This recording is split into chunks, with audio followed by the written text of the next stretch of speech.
Vous l'avez vu, Renault mise beaucoup sur le tout électrique ici au Salon de l'Automobile, mais comment réagissent les autres constructeurs? Alice Gastine est allée à leur rencontre pour faire le point. Pour ce mondial de l'auto 2012 de Paris, encore une fois, les 270 marques présentes rivalisent d'ingéniosité dans le domaine de l'électrique et de l'hybride. Tour d'horizon des constructeurs installés dans les Yvelines. On a une offre, la Peugeot, la Lion, voiture toute électrique. Mais une voiture toute électrique, encore aujourd'hui, inévitablement présente de réelles contraintes d'autonomie. Donc une voiture électrique, et on pense nous pour encore quelques années quand même, sera forcément concentrée à un usage quasi strictement urbain. On croit beaucoup plus dans la technologie de l'hybride diesel. On va pouvoir proposer des voitures comme une 3008 hybride 4, qui fait 200 chevaux, qui propose 4 roues motrices et qui est homologuée à environ 4,5 litres de diesel au 100. La marque française porte aussi un intérêt tout particulier aux pays en voie de développement. Elle présente cette année une berline 301 réservée aux marchés asiatiques, russes et africains. Direction le stand de BMW, le constructeur allemand présente cette année sa nouvelle marque écologique. Explication avec le responsable France. Vous avez sous les yeux les BMW i8 Concept et i3 Concept qui sont à 80% à peu près identiques à ce que seront les modèles de série dans un an. Ces voitures sont faites pour l'électromobilité avec des matériaux ultra légers comme la fibre de carbone ou l'aluminium et en plus totalement responsables de l'environnement puisqu'on utilise beaucoup de matériaux recyclés sur ces deux voitures. Les premiers véhicules seront commercialisés fin 2013. Chez Ford, c'est une grande première. Le constructeur américain s'apprête à commercialiser 2 véhicules électriques et hybrides en France. Ces modèles étaient pour l'instant uniquement disponibles aux États-Unis, où le marché de l'électrique et de l'hybride représente 5% du secteur automobile. On présente une Focus 100% électrique, donc là vous n'avez pas de moteur thermique, vous avez 150 km d'autonomie, c'est parfait pour un usage urbain ou périurbain ou pour des usages professionnels.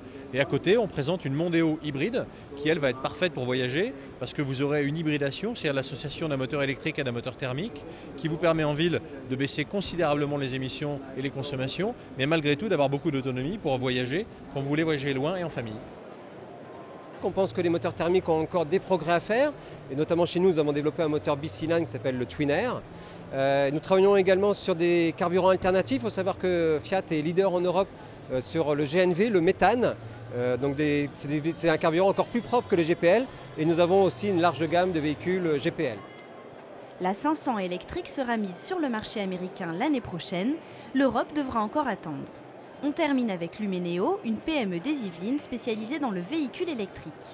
L'électrique, c'est l'énergie du futur pour la ville, pas pour les grandes distances. C'est évident, on a un problème de capacité de batterie, mais pour la ville, c'est vraiment l'énergie du futur parce que pas de pollution, pas de bruit, facilité pas de pompe à essence aussi dans la ville, il faut y penser, c'est quand même pas si facile que ça. Les progrès techniques auront lieu d'abord sur le poids du véhicule qui baisse tout le temps, et aussi sur l'autonomie grâce à de meilleures batteries. Mais là, le saut technologique sera fait plutôt dans 3-4 ans, ou voire un peu plus.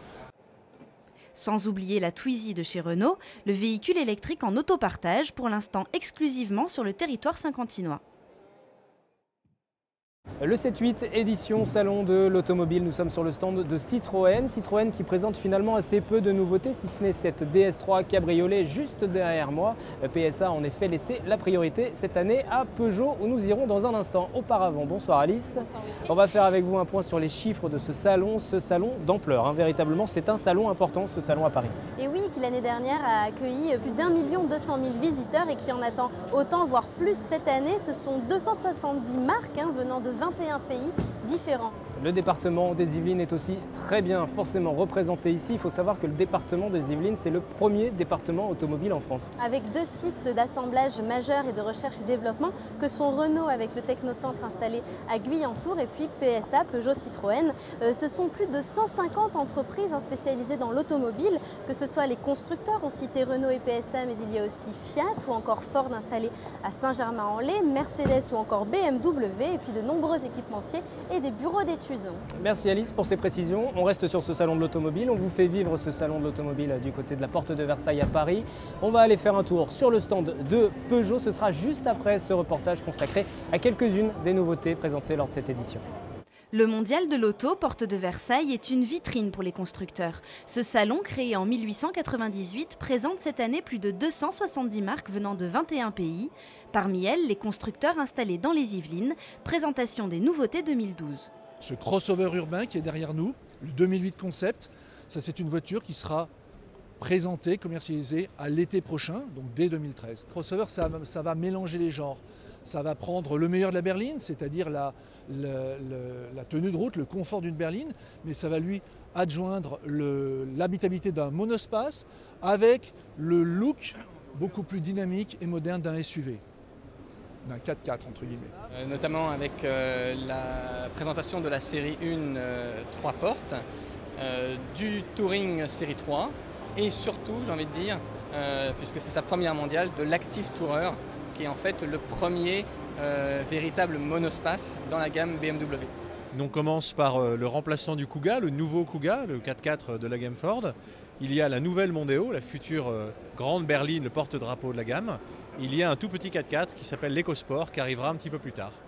Et à cela s'ajoute le restylage de la Fiesta et le nouveau B-Max, qui sont les voitures qui vont arriver sur le marché dans les tout prochains jours, dont nous commençons la commercialisation et qui augurent déjà d'avoir un succès notable, principalement pour le B-Max qui a la particularité d'avoir des portes très innovantes. Chez Fiat, la gamme 500 s'agrandit avec l'arrivée de la 501, destinée aux familles et disponible en France dès le 10 octobre. C'est un véhicule qu'on a voulu très émotionnel sur les aspects coloris. Elle reprend quelques éléments esthétiques de la 500, notamment la planche de bord couleur carrosserie. Mais c'est avant tout un véhicule qu'on a voulu très rationnel, avec beaucoup d'habitabilité, de modularité, de la personnalisation et des tarifs et des équipements à la hauteur. La marque italienne présente également sa Panda 4x4 qui sera commercialisée mi-octobre. Le mondial de l'automobile se tient jusqu'au 14 octobre. Il a accueilli l'année dernière plus d'1 200 000 visiteurs venus du monde entier.